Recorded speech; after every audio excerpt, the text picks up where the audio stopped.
da filosofia, resposta à filosofia da miséria do seu Proudhon, para não ter dúvida. Eu também gosto de fazer essas coisas, eu mando os recados, eu acho bonito, né? Então, ele foi contra, inclusive, a questão da lei de organização dos trabalhadores. Havia esse choque e não foi possível de fato. Agora, esse cara aqui é um cara mais de luta, que é o Bakunin, né? Russo, né? Total descrença da burguesia. Pega a linha do Bakunin, do Nino, diz que é sucessor dele, mas vai pela outra banda. É o cara do a greve é tudo, certo? A greve geral derrota o capital. Os sindicatos são os únicos instrumentos eficazes. Ou seja, o anarquismo admitindo que a organização pode existir no nível sindical. Não é no nível político. Eles dão. Sindicato, sim, vale a pena se organizar. Não é isso? E a greve geral derrubaria o capital, né? E possibilitaria o surgimento da sociedade ácrata. As entidades sindicais seriam os embriões dessa sociedade autogestionária, né? E o importante é a ação direta, o ininterruptos conflitos de classe. Como a vida não é fácil, né? E o pessoal dizer, mas vem cá, e aí?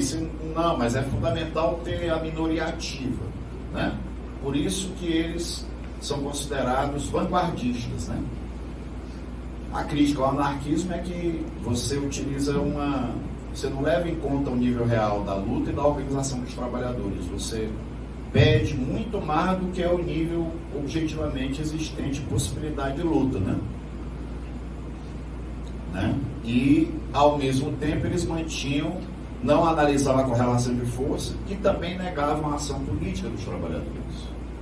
Era no nível do sindical, não era mais do que isso, né? Apesar disso, ele vai participar da Associação Internacional dos Trabalhadores e é claro que, como Marx e a Associação Internacional dos Trabalhadores vão num sentido exatamente oposto, de afirmar a capacidade dos trabalhadores disputarem poder, o pau come até que eles serão expulsos, em 1872, os anarquistas. É o próprio Marx e o Engels que lideram esse processo, porque, inclusive, pela questão de algumas práticas de sabotagem, de algumas coisas, era inclusive arriscado do ponto de vista da segurança, né? Pela própria lógica dos anarquistas, né?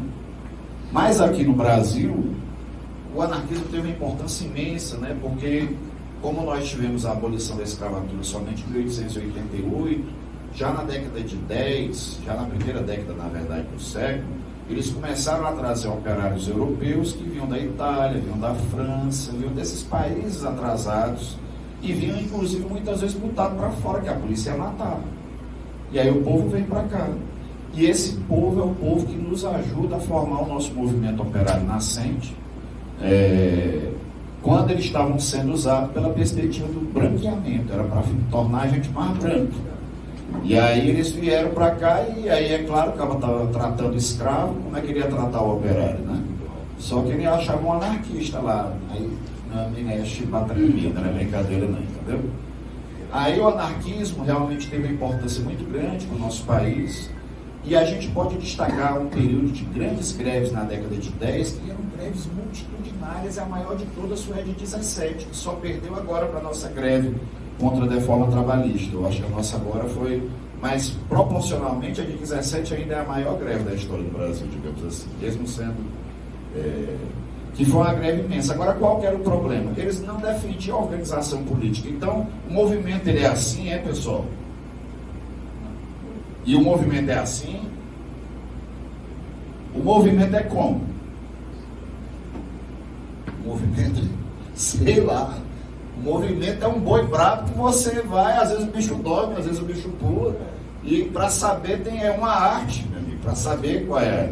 Não é verdade? E quando o movimento é assim, dá para puxar a greve geral. E quando o pessoal não quer fazer a greve, e aí? Como é que tu puxa a greve geral?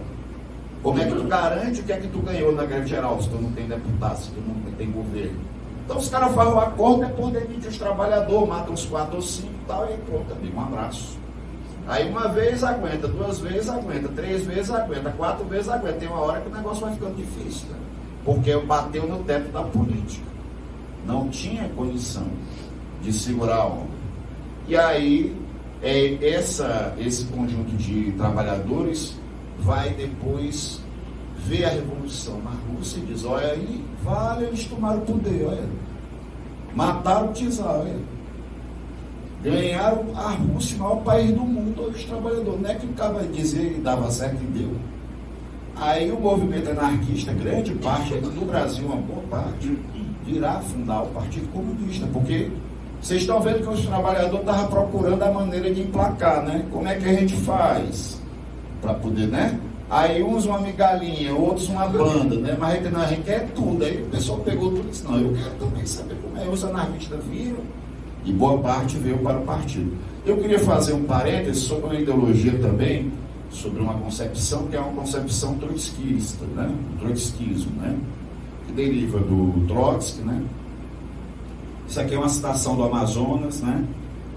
Eu mexi um pouquinho nela, como os demais textos para caber, que eu vou ler porque ela é importante. O trotskismo veio da social-democracia russa, do menchevismo, nas 3 primeiras décadas do século XIX. Leon Trotsky, intelectual pretensioso, 20 na verdade, que jamais conseguiu assimilar os ensinamentos científicos do marxismo. Ele manifestava tendências individualistas, pequeno-burguesas, procurando ocupar de qualquer maneira as posições de chefia do movimento proletário. A vaidade do Trotsky sempre foi muito grande, né?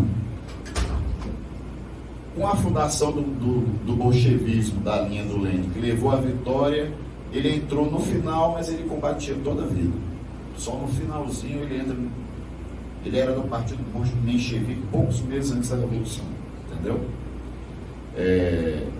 E para completar, além disso, você observa que o trotskismo é uma ideologia pequeno-burguesa, ela cola mais na pequena burguesia, né? É um cara assim que tem um bom coração, super radical e não lava um prato, né? Digamos assim, é mais fácil, né, acontecer, né? Vai pegar de carro, né? Então dá muito, né? Um bom coração, mas não é da classe, né, digamos assim. Então a pequena burguesia, ela tem essa visão ultra radical, tanto no denismo da direita quanto no trotskismo, né?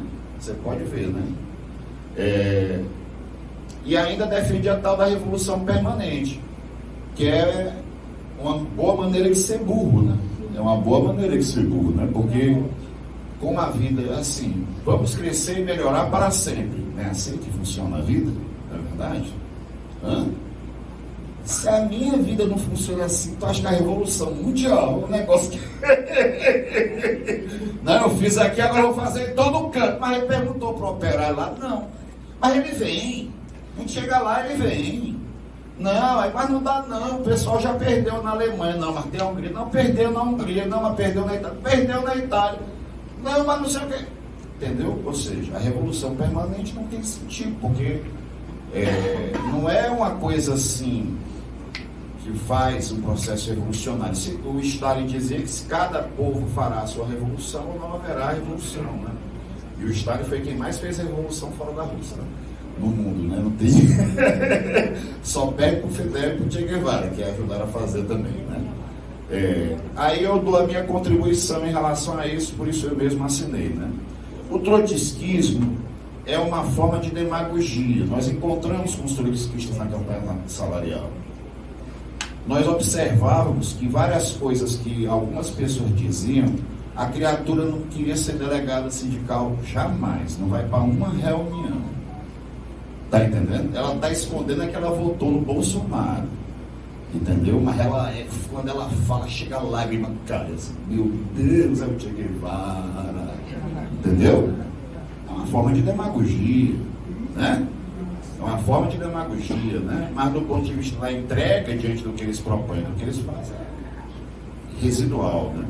O trotskismo também não é uma prática ética, digamos assim. O trotskismo é entrismo.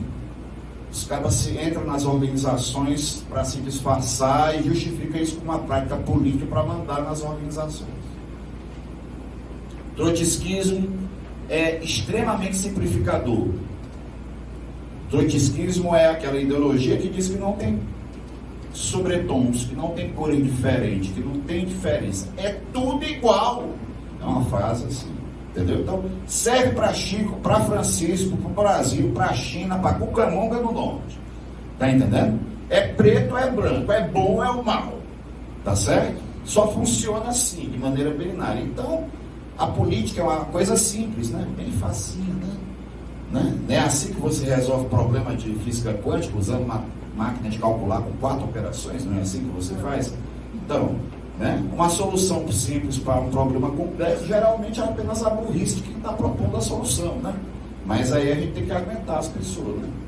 Tem que tratar bem e tal. Então o trotskismo é desse tipo. Vamos correr. Outra, o trotskismo é uma corrente que não é revolucionária. Quem falar que o trotskismo é uma força revolucionária, por favor, apresente uma revolução trotskista. Dizia o Che Guevara que o dever do revolucionário é fazer a revolução. Onde é que houve a revolução trotskista? Onde é que houve um governo popular trotskista? Qual foi o direito trabalhista conquistado pelo trotskismo? Agora o inverso. Quem é que tinha abuso de trotskista? Todo mundo que fez revolução. Pode ir atrás. O Lenin era o primeiro. O Lenin era o primeiro, não tolerava ele. Né? O Stalin é o segundo, mas o Mao Tse Tung, o Che Guevara, o Ho Chi Minh, nem a Alexandra Kollontai suportava o Trotsky. Não suportava. Ela foi, inclusive, quem o denunciou, porque ele também era o democrático, né? Ela disse, mas como é que tu é o democrático se tu defende a militarização do trabalho e que os sindicatos sejam apenas correia de transmissão, que se o cara não quiser trabalhar tal, ele vai pro gulag. Tu é tão democrático. Ele era muito democrático. Tem um vídeo lá no meu canal também que ele fala assim, na frente do Stalin, do Khrushchev, do Kaganovich, da galera assim, mais molota, galera assim, meio pesada, sabe? Ordioniquismo, que ele diz assim, ó, vocês são tudo um bando de frouxos, não tiveram coragem de matar quando tiveram, mas eu sou bom, e vocês vão ver o que é bom, e eu vou fuzilar vocês tudinho. Aí o Stalin ria, cara. Os caras, todo mundo se abre. E ele falava muito. Então, é uma corrente contra-revolucionária. É contra o Lula, é contra o Chaves, é contra o Evo, é contra a Cristina, é contra todo e qualquer processo de unidade popular, é contra Cuba, e por isso é contra a unidade popular, é o princípio deles, né? Eles só são contra a aliança que a gente faça assumida, porque sempre eles estão aliados com a direita. Quando a direita quer pegar a sua tese e botar um viés de esquerda, ela chama o Trotsky. Entendeu? Quando a direita quer dizer que um revolucionário é bom, ela chama o Trotsky. Tá certo? Quando a direita quer bater na esquerda do jeito que doa muito, muito, muito, ela chama o Trotsky assim, diz aqui, ninguém faz. Entendeu? Então é uma força que cumpre um papel complementar à direita ao ponto de ter sido caracterizada como quinta coluna. Do ponto de vista objetivo, é o mesmo erro do anarquismo, desconhece a correlação de força, tem uma visão simplista da realidade, é extremamente vanguardista, uma interpretação, no caso deles, do marxismo absolutamente rasa, né? E zero de vitória, zero. Quer ser derrotado? Vá lá seguir o trotskismo, que a derrota é assegurada, beleza? Como o pessoal não se criou muito naquela época, quando eu falei para você lá que os anarquistas brasileiros botaram, foi para moer, vieram o Partido Comunista, ó, aqui, ó, Otávio Brandão, Astrogil, desse aqui, ó, Afonso Schmidt. Só pode ser esse o Schmidt, né? Aqui, ó, o Loren Roth, do arquivo Edgar Loren Roth, e o Antônio Canelas. Esses 4 aqui foram do partido, eram 3 lideranças, eram todas lideranças anarquistas. Olha a Confederação Operária Brasileira, criada em 1906, ó, gente. Olha aí, ó, o Loren Roth lá estava falando lá, tem hoje o arquivo. E os fundadores do partido, que tinham uns 3 ou 4 anarquistas. Já desse aqui, que apostaram na outra perspectiva. A gente precisa também mencionar brevemente o trabalhismo, né, cara? Aqui foi o Wikipédia, né? Pela importância dele no Brasil, né? Pelo papel do Getúlio Vargas, né? Corrente que o Alberto Pasqualini colocou, e aí você chega um pouquinho na banda lá da social-democracia, do tradeonismo, mas é tropical, entendeu? É brasileiro, é moreno, né? E tinha o Getúlio, né? Que aí o Getúlio era um gigante, né? Então, deu a dimensão, né? Teve o PTB, né? O trabalhismo teve o Brizola, na verdade, teve o Darcy Ribeiro, na verdade, teve a CLT, na verdade, e nós não fizemos acordo com os cabos. Ele procurou o Prestes para fazer a Revolução de 30, nós dissemos, não, vocês são tudo burguês. E ele era mesmo, né? Mas ele foi vinculado de cá e acabou dando um tiro no peito, é carta testamento, é que nem lá o negócio das igrejas. Tem seus problemas, mas tem suas virtudes também. O trabalhismo é desse naipe, né? É o desenvolvimentismo, a aliança capital-trabalho não é luta de classe, mas dá umas porradas de vez em quando, nacionalismo, não é isso? E tem aqui nós. Eu teria que falar de, como eu disse que tinha um buraco na história, eu não vou poder contar toda a história, né, negado? Eu vou ter que botar só o miolo, mas para entender o que é nós nesse negócio aqui, a gente é o que? É gato, é rato, é peixe, é frango, é ovo, né? O que é que a gente é? A gente é isso aqui. Esse aqui foi o congresso da fundação da CTB, em 2007.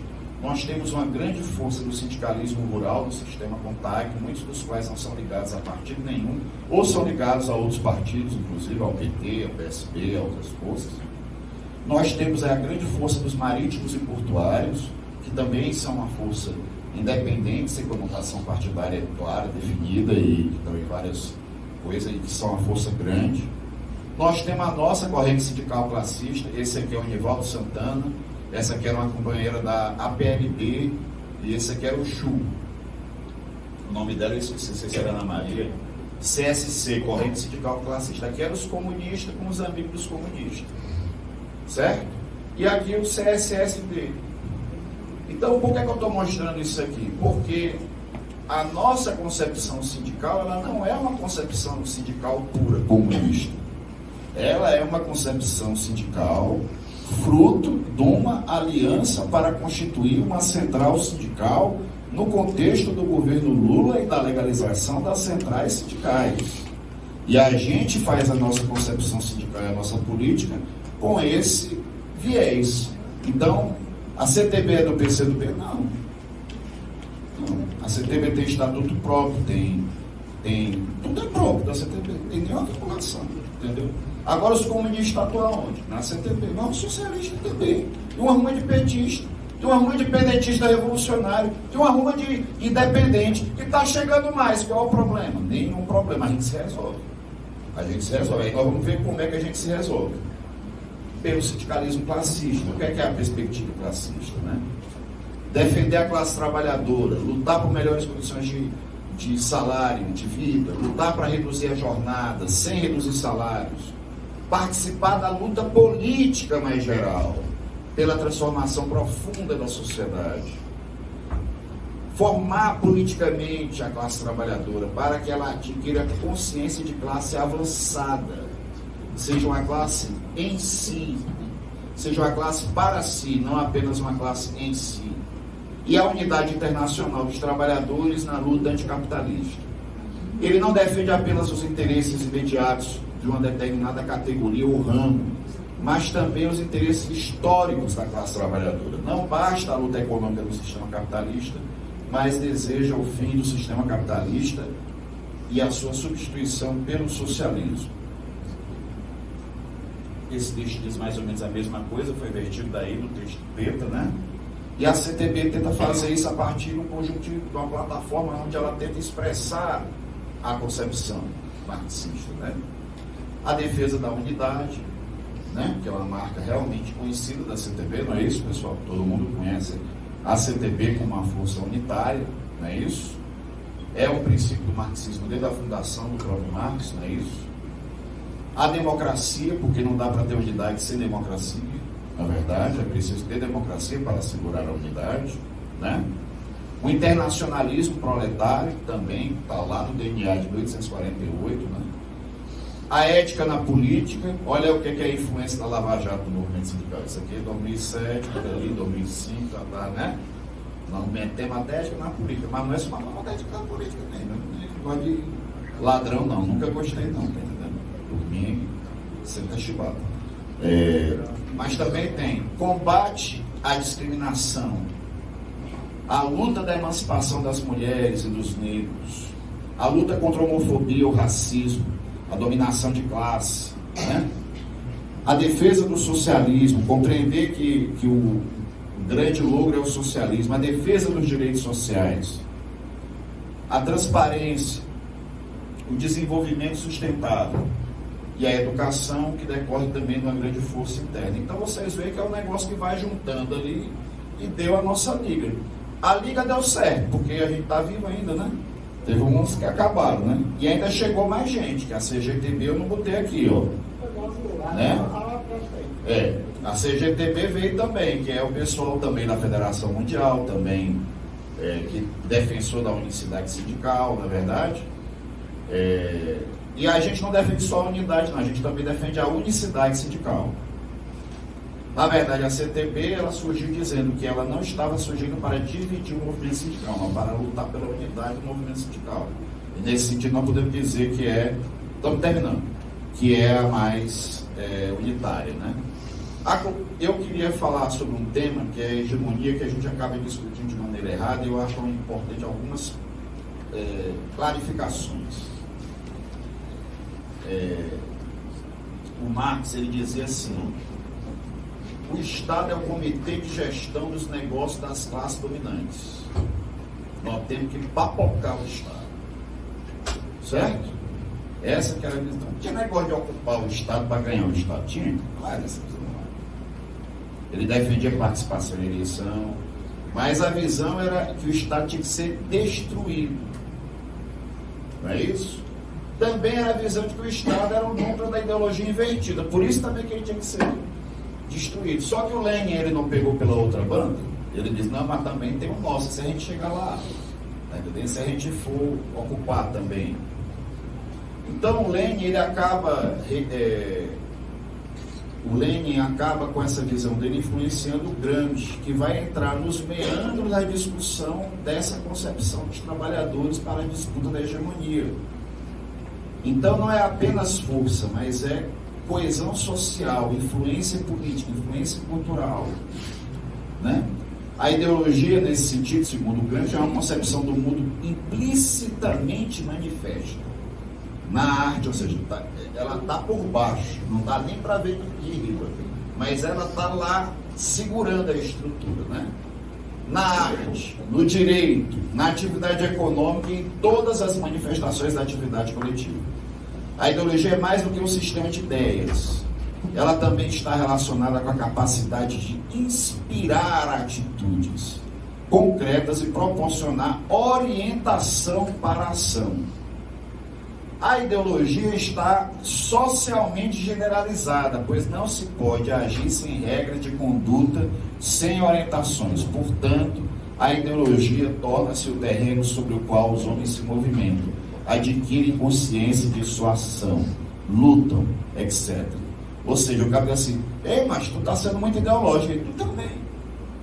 Quem que não é ideológico, abestado? Todo mundo é, não tem classe não. Só que tu está acreditando nos cabas lá, em vez de tu acreditar nos teus, tu está acreditando no inimigo lá. E tu está entendendo o que eu estou dizendo? Essa questão é muito importante, porque o Gramsci, ele vai se debruçar sobre essa questão da capacidade, que era o que o Lenin dizia, da hegemonia como aliança de classes. E a aliança de classes não apenas no poder, mas também uma aliança em torno de um conjunto de valores, de ideias, de projetos, e que formam um bloco histórico de classes vinculadas a essas ideias, como um caminho para, numa guerra mais longa de posição, chegar ao poder do Estado e mudar esse poder do Estado. Porque o Gramsci escreveu isso aqui na prisão, ele saiu por 3 meses antes de morrer tuberculoso. Então não tinha pretensão de ser deputado mais não, tá? Como é que revertia? Já na luta contra o fascismo, né? Então a hegemonia geralmente é utilizada como domínio, como em hegemonismo, ou como liderança, que tem implícita consentimento, né? Liderança política na Revolução Democrática, baseada numa aliança com o segmento da classe camponesa. Isso é o Perry Anderson, né? No Cadernos do Cárcere é praticamente o conceito que se diz que é o mais importante, né? Sistema de aliança que a classe operária deve criar para derrubar o Estado burguês e servir como a base social do Estado dos trabalhadores. Né? E ele também fala que às vezes os trabalhadores precisam sacrificar seus interesses imediatos para garantir a hegemonia sobre o conjunto da sociedade, e cita a União Soviética como exemplo. Né? Evolui o debate para dizer que a hegemonia é o quê? O modo pelo qual a burguesia estabelece e mantém a sua dominação. E aí ele tem influência do Maquiavel, do Pareto, eu já falei do bloco histórico, do Cortelli. Isso aqui é do manifesto, do dicionário do pensamento marxista, do Tom Botomó. Certo? E a praxis é a resposta àquela diferenciação entre teoria e a prática, né? Mediada pela reflexão e pela vida, é viver o que se fala, o que se diz, o que se pratica, né? Não é apenas uma ação feita pelo costume, mas é uma ação guiada pela consciência.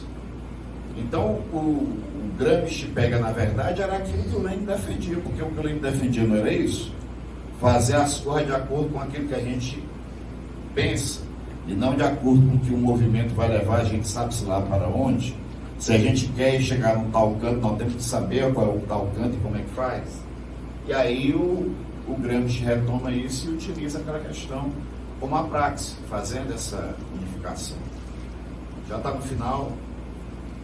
Eu fiz questão de falar sobre isso porque boa parte do debate que o fascismo faz contra nós é, inclusive, demonizando o Gramsci, demonizando a categoria de ideologia, e, por outro lado, também a defesa acaba sendo uma defesa crítica que acaba colocando a hegemonia como um processo meramente de aliança, tirando a natureza de conflito que tem da luta de classes, que é a visão, é uma outra visão, só que social-democrata, do acordo. Entende? Mas o fascismo, aí vamos terminar dessa questão sobre as concepções sindicais, eu queria tecer alguns comentários para a questão do fascismo. O primeiro é porque a gente sempre trata o fascismo como uma coisa que surgiu, ou uma coisa que é da cabeça das pessoas, não é isso? Ou que surgiu não sei de onde, ou então é porque tem a cabeça da pessoa, ou seja, como se fosse uma coisa cultural, como se fosse uma coisa espontânea, não é isso? Como se fosse uma coisa que acontecesse, mas só aconteceu 2 vezes, não foi? 1930 e agora, não é verdade? Concordam comigo? O que é que tinha em 1930 e tem agora que é parecido, né? Então eu considero, isso aqui foi eu que escrevi, que o fascismo não é um fenômeno de ideias, né? O fascismo, ele tem uma cabeça, mas ele tem pelo menos 2 pernas. A cabeça, a alma e o coração do fascismo é o capital financeiro na época do imperialismo. E a sua relevância é função do capital financeiro. Então, o Bolsonaro virou palatável por causa do capital financeiro do rentismo parasitário. E as pernas que sustentam o fascismo são a propaganda por um lado e a violência pelo outro. Então, amigo, é dinheiro, violência e propaganda. Tem nada de espontâneo, não. Tem nada de espontâneo, entendeu? Na verdade, o fascismo é exatamente uma ideologia que ela surge com 4 situações que ela chega ao poder. Quais são? Que a gente pode observar em 1930 e agora. Uma é uma crise desgraçada do capitalismo, ele não sabe o que é que faz. Tá certo? A segunda é que tem uma alternativa socialista, que ele não sabe como é que enfrenta.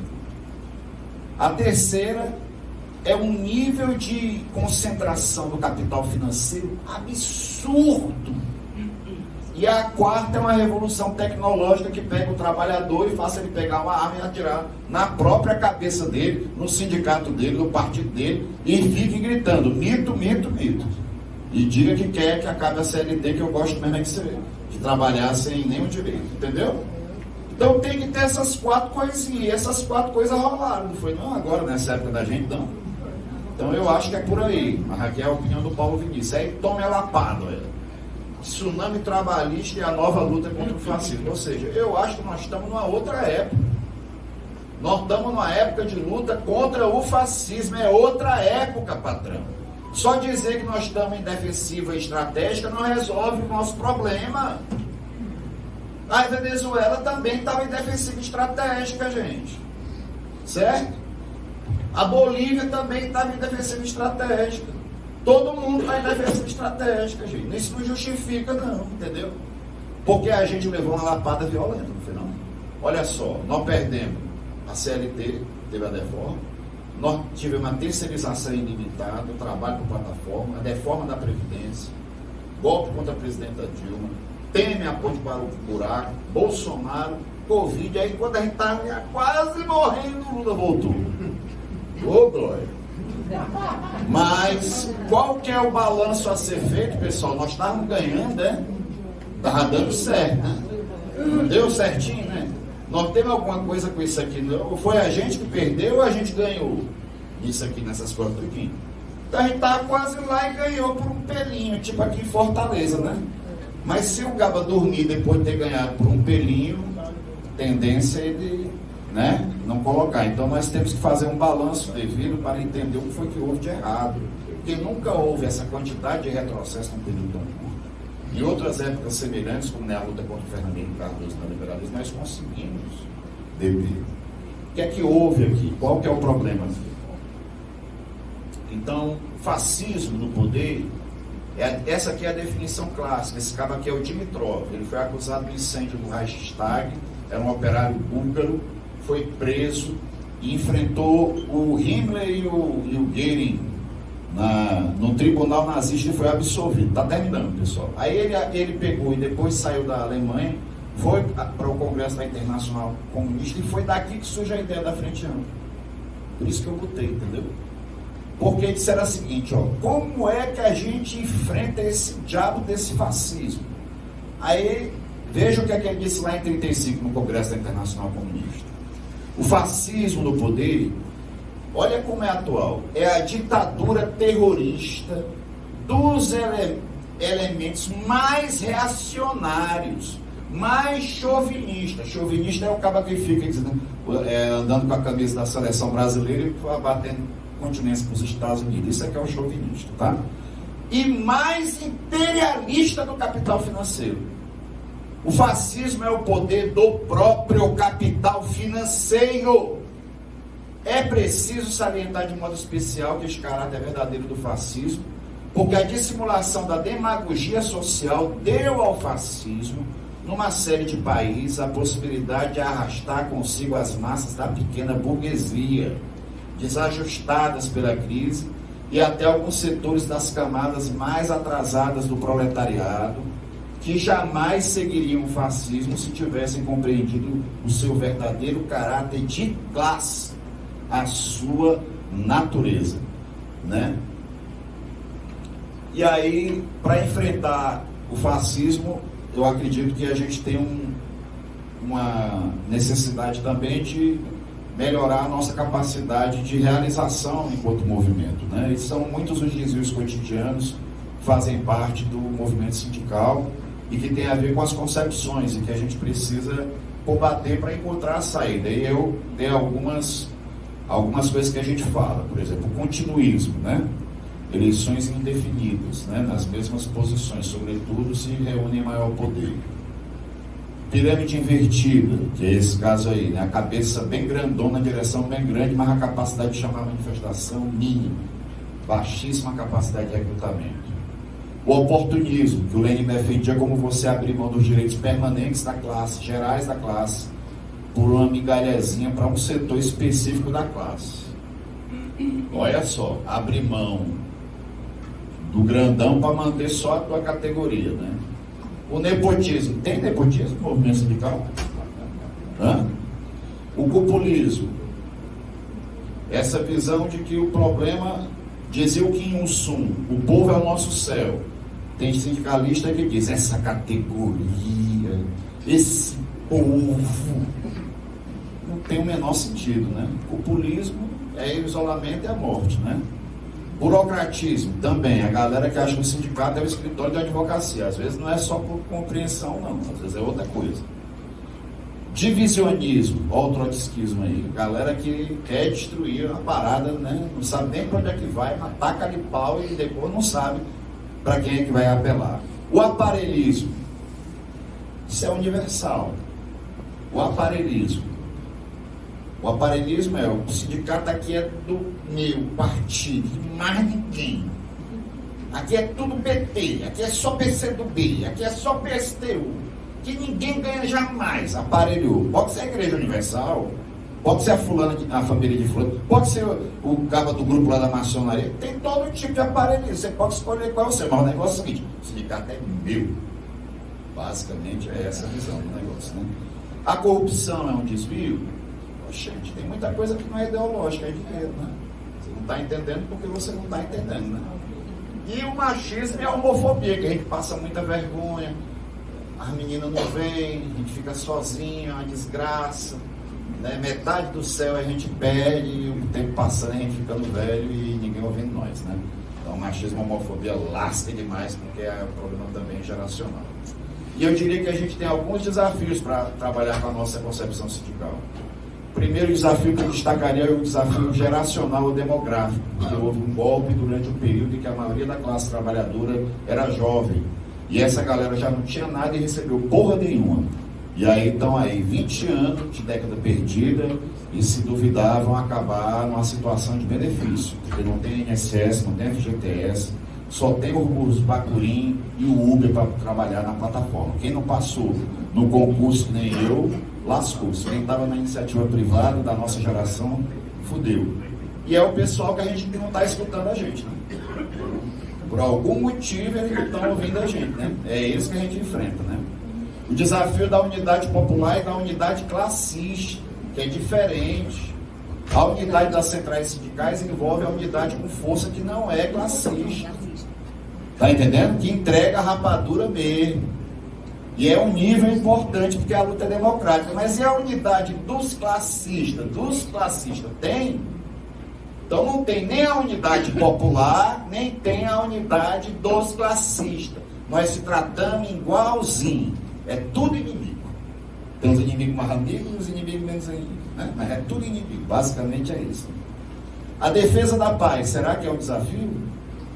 O novo mapa do mundo, não é isso? Onde é que o Brasil vai ficar? O Lula está tateando. As mudanças da tecnologia, o fascismo no século XXI, a juventude, as mulheres, o amor, que foi como tem diversidade, na classe.